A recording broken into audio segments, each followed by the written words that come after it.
Daniel, áttu sigur á stólunum á heimavelli hérna á Meistaravellinum í kvöld. Ég ætla nú að gera mér í huganlega að þú hefði skipt á þessum sigri og sigri í bikarnum gegn þessu sama liði á dögunum. Já, það unnu leikir sem skiptir máli, það bara þannig. En við erum hérna, það voru tvær hérna sem að mættu svona illa stemmdar á krókinn sem að mæta mjög vel stemmdar í dag. Ætlum við greinilega að bæta upp fyrir það. Við fáum bara fáránlega flott framlög frá öllum, allar klárar að spila og greinilega tapsæðan tók inn á sig sem er bara mjög gott. Man leiður svona að horfa á þennan leik að þetta hefði getað verið 30 stiga leikur fyrir ykkur. Þetta var bara einhvern veginn við vorum með þær í rassvasanum í þessu leik.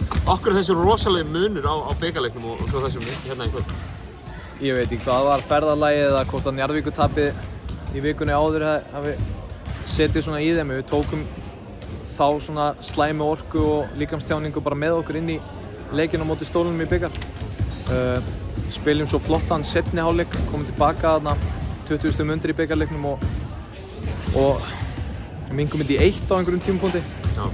Ég held við höfum bara tekið þá orku síðan með okkur inn í þennan leik og við byrjuðum bara sterkt og við kláruðum bara sterkt og svo segir þetta hefði getað verið 30 stig. Bara flottur leikur hjá þeim öllum. Takkið svona smá áhættu, þið takkið Giselle inn í hópinn, eða áhættu þér að taka inn atvinnumann inn í hópinn og það hefur verið svona koma ykkur aðeins að sporinu. Er það, viltu að spila hjá mér?